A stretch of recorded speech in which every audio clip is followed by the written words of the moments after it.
You've lived a great life and done well for yourself. But what mark will you leave on the world? How will you inspire future generations? Stan Miller and Katie Beth Hand have helped thousands of people answer exactly those questions. If you've ever wondered, what will be my legacy? You're in the right place. Welcome to the Your Life, Your Legacy podcast. Now, here are your hosts, Stan and Katie Beth.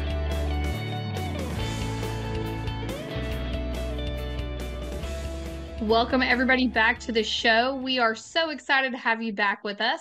This is the Your Life, Your Legacy podcast with your hosts Stan Miller and Katie Beth Hand. Today we are so excited to have Luke Acree joining us. Luke has a very interesting background. Luke, welcome to the show. It is great to be here. Thank you so much for having me. All right, Luke. So we're going to just do a little bit of the background for our listeners who may not know who you are. So you're the president of ReminderMedia. And you're also a co-host of the popular Stay Paid podcast. So one interesting thing, my immediate question for you as I was looking into everything you do, you bill yourself as a marketing evangelist. Why don't you tell us exactly what that means and then fill in with what actually got you into this industry? Yeah, I love the question. So, well, obviously an evangelist, you're going out there with a strong belief in something and you're trying to convince others to join you in that belief. I love marketing, right? I think marketing is the key to business. You can be the best in the world at something, but if people don't know you exist, it's not going to help anybody, right? So people have to know you exist, and marketing is really the idea of getting your word out there, getting who you are out there to people and attracting business.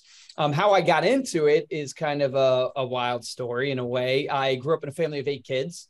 So I was homeschooled all the way to college. It's something unique about me that I share with people. And what ended up, I was in a band and I thought I was going to be a musician, thought I was going to be a rock star. That love broke up the band. My brother, the drummer, got married. We had to get real jobs. I went to community college. And in fact, my mom, she's a saint, but she told me, Luke, you should go to community college because you're not really cut out for a 4-year university, which is probably true.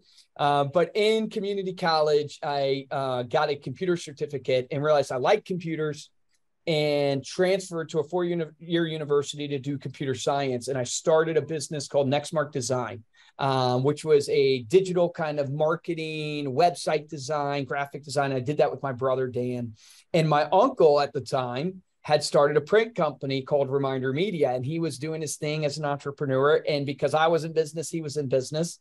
He and I started talking, and he had reached a point where maybe a lot of people who listen to this podcast reach, which is you reach burnout, where you're just like, man, I don't know if I want to do this. You just reach different points in your career. Well, he had reached that, and he was talking to me and said, why don't we join forces? And so about 12 years ago, we joined up forces and combined, and our company ReminderMedia, God's blessed us. It's been amazing. It's grown to about 300 employees. We've helped about 100,000 entrepreneurs, a lot of financial advisors, and a lot of attorneys. And our goal is to really evangelize them on the power of marketing, that the key to marketing or the key to business is really relationships. How do you get people to know, like, and trust you? Because if you can get that to happen, people use you and they refer you, and marketing is the tool that allows you to do that. So long story, try to shorten it a little bit, but that's kind of my journey and what brings me up to today. That's fantastic. Stan, what questions do you want to jump in with? I know you have tons for Luke. Yeah, I've got hours of questions. We don't have hours to do this, but firstly, let me just say, I was blown away by your website, and I couldn't believe that you had never been on my radar screen. I think I get around a lot, but evidently I don't. And so, you're out there. When I saw that you had what, 200 plus employees, I'm thinking, well, how have I missed this guy? That's incredible. And then I started looking at some of the different tools that you use, and that really prompted me to ask you some questions. I want you to spend a little bit of time talking about some of the different tools that you use, but in the context of a question about my larger question, which is, what are the big mistakes that you see people making in marketing? All these people, they want to create success for themselves, but they seem to not be able to get out of their own way. What do you identify as the mistakes they make, and how do the solutions that you bring to the table address that? Yeah, it's a great question. So There's a lot of mistakes. I would think the biggest one I see is the lack of consistency when it comes to a marketing campaign. So people confuse branding marketing campaigns with direct response campaigns. And they do a branding campaign expecting direct response results where you do something and you actually get people to respond. And because they didn't get that, they stop. And in essence, what happens is people slowly spin their way out of the business because they keep jumping from one marketing campaign to the next. And I tell people all the time that one of the fundamental keys for people to buy from you is they have to know you. And the only way they get to know you is through this thing called frequency.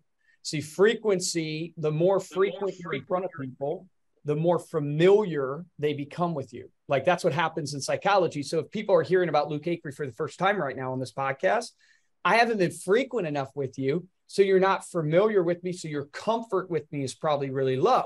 It's not because you've done anything wrong or I've done anything wrong. It's just you haven't seen me a lot. But I promise you this, if you start tuning into my podcast, you get on my email drip, you see me on social media, you start seeing me frequently everywhere, all of a sudden you're going to become very comfortable with who Luke Acree is. And comfort is a necessary requirement for getting trust. And people only buy from you if they trust you. So our products and services is the first pillar that we try to focus on is how do we create frequency of touches for a attorney or for a financial advisor, because people have to remember you to do business with you. And the only way they remember you is if you're out in front of them. We do that in a multitude of ways. We have email products, we have postcards, we have I want you to take your time here. I want you to take your time and walk through those because so I'll start with our flagship, which is probably our unique one, which is a customizable magazine. So we actually create a 48-page coffee table publication for your business. So if you're a financial advisor today, we have a 48-page coffee table publication that we will create for you. We design it, we write it all up. And the cool part about it is you're the star, right? So there's no other businesses featured in it, just you and your business and great content that your clients will love. It goes out 6 times a year. So 6 magazines created that go out every 2 months. And what's unique about this touch point is you can also personalize it. So it's going to have your photos on it. It's going to have your logos, your contact information, but I can actually personalize it down to the individual. So Stan, if it was your birthday, I could literally in the editor's letter go, Stan, thinking about you today, man. Happy birthday. Hope this is your best birthday yet. And that letter would go to just you in your magazine. So every magazine can be unique and you're able to customize the covers and the tear out cards in the magazine to feature things that you want to promote. So a perfect example would be a lot of our advisors, they love to support local charities and their community or local things that are going on. So we'll actually, if you're giving back, let's say to the local 5K charity run that's happening in your hometown, we'll create a nice ad for you on your back cover of your magazine, talking all about that charity. And what's really neat about this product is you're getting a touch every 2 months to your database of clients, but it's not a piece of promotional material and it's not a piece of financial literature. So you and I both know whether you're a lawyer or you don't want to read about law all the time. Right. You don't want to read about finances all the time. You're into health, to travel, to art, to food, to these type of things. So we're giving you a magazine filled with content that clients will love, like travel, art, food, design, but it's branded to you. So every 2 months you're in front of them with valuable content that they appreciate. So they hang on to it, but it still brands you as the advisor of trust because they're seeing whether it's your educational content on there, they're seeing your services that you offer. And that's our flagship. We do that both print and digital. So you get a digital magazine as well that you can share on your social media, that you can email out to people, that you can even text to people. And that kind of ties into the point I made about frequency is that you really also want to be on every channel. So you want to be frequent in the number of touch points that you do, but you also want to be on different frequency levels. Like a radio station has different frequencies, and the person who likes country goes to the country music frequency. The person who likes pop goes to that. You want to be on the frequency level that your clients like to communicate. So what are the frequency levels of marketing? Email is a frequency. social's a frequency, the mailbox, meaning direct mail's a frequency, screen to screen, which would be a text message, a video message, a Zoom call, kind of like we're on today. So you as a business, you want to try to be on all those frequencies. Well, what we try to do for our advisors is we try to give you touch points that can be on multiple frequencies. So the print magazine can go to the mailbox. The digital magazine can go to the email inbox. The digital magazine's content can be posted on your social media. The digital magazine can be texted to somebody. So all of a sudden, you're able to do touch point campaigns across all these different frequencies and hit people and stay top of mind in a way that's not overbearing, but you're always there. And I could share a crazy story with you guys about an advisor that does this. Please do. Yeah. Tell us more. So we have an advisor in Annapolis, Maryland. This guy makes $6 million a year out of his practice. I mean, just absolutely killing it. And he does our magazine and a bunch of other stuff with us. But I always ask people when I speak to him, I go, how many touch points do you think Brian is doing a year to his database? I mean, the guy's making $6 million a year out of his practice. He has some other advisors with him. And everybody's like, I don't know, 20, 21. He does over 200 touch points a year to his database. 200. I see your eyes getting really big, Stan. Yes. Right. Yeah, 200. Yes. You're thinking what most people think. That's crazy. That almost feels like you're just like that. You're going to get spam, all that stuff. The reason why I share him as a point is because it is so difficult to do too many touch points. It is so easy to do too little. And most of us fall into the camp of doing too little touch points. And here's why Brian does so well. Because he doesn't do 200 emails. He doesn't do 200 pieces of direct mail. If you did 200 emails, that's called spam. What Brian does is he'll, over the course of the year, maybe do 20 emails. But then he does 4 client events.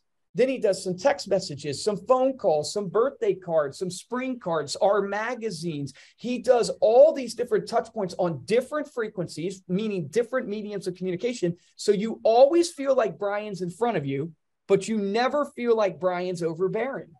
Brian is always frequently touching you with valuable information, but it's on a different frequency level. And if you look at all the research on advertising, the average consumer sees thousands of advertisements a day. Thousands of advertisements, right? It's not the same medium that's coming at you. So my point to really drive home for people is you need to create a touch point plan. You don't have to do 200. My recommendation is to do 26 a year.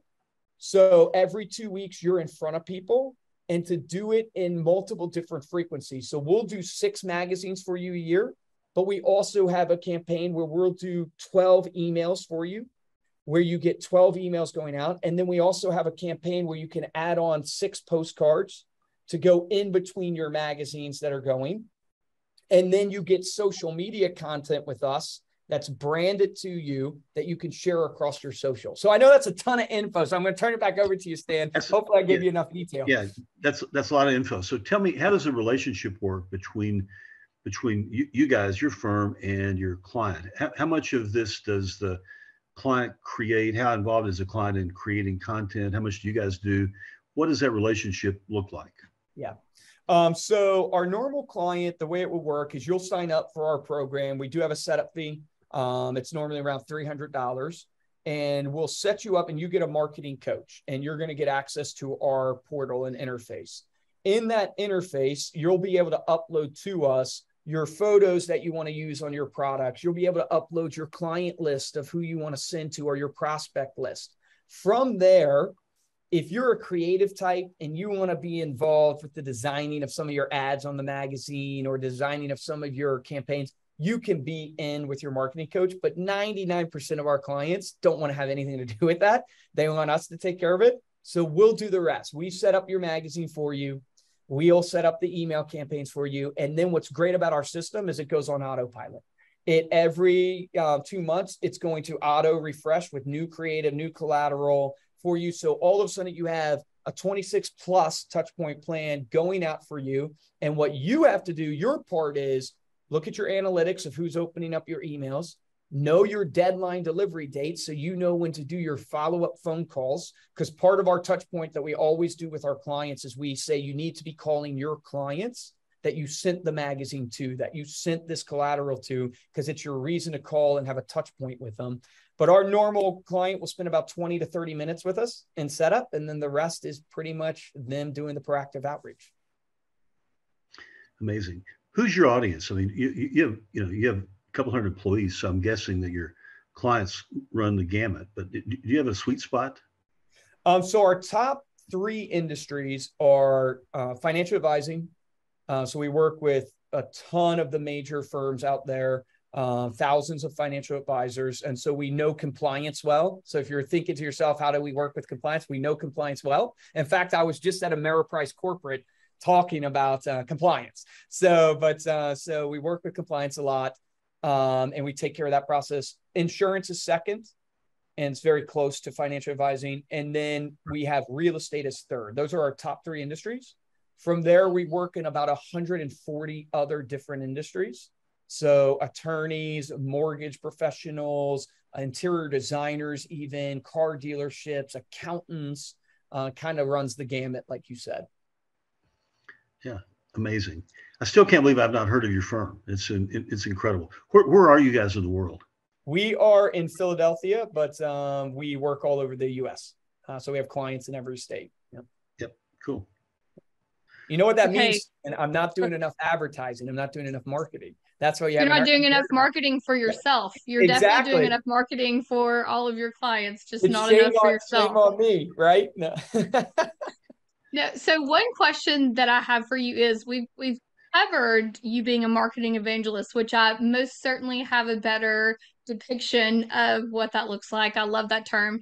So you're also an expert team builder. Tell us what that side of things looks like and what those services are and how you help all of these different attorneys and advisors become expert team builders.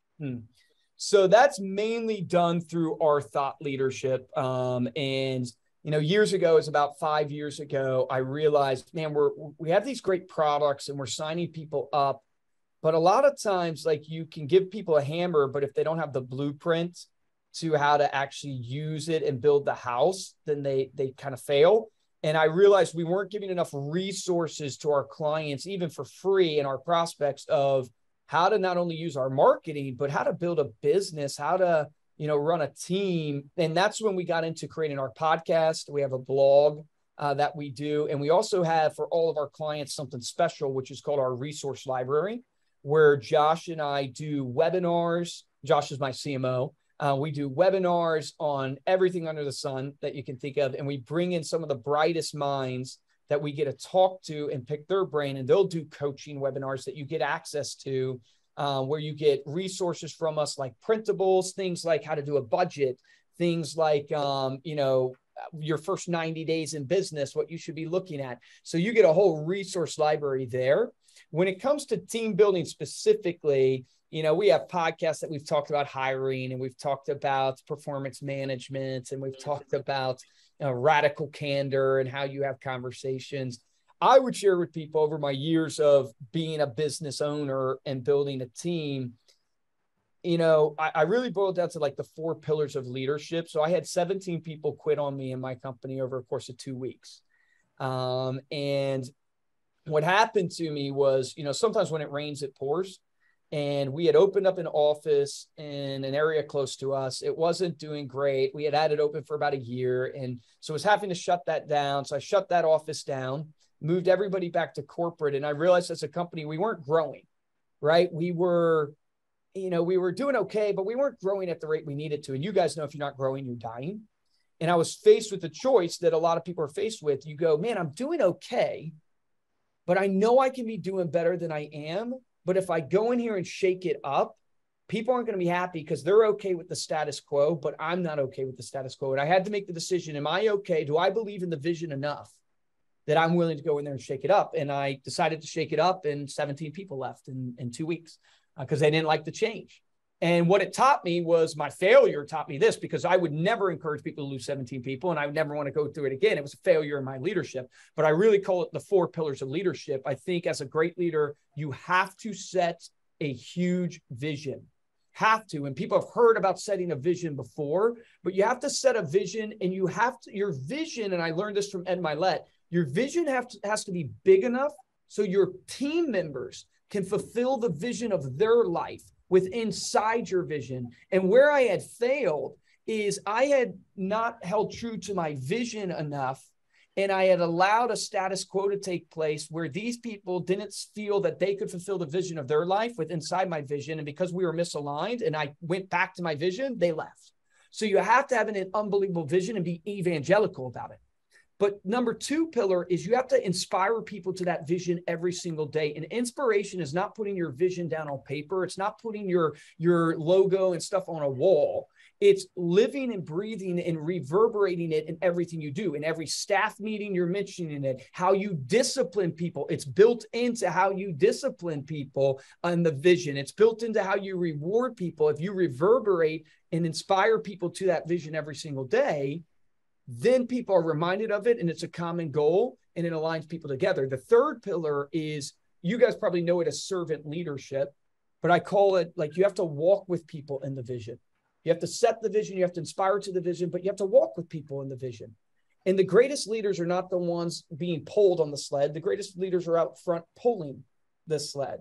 And it's realizing that, man, I failed in being in the trench, making the calls every day with my team, being right beside them and modeling for them what to do. And then the 4th pillar is really the key, is you have to hold people accountable to the vision.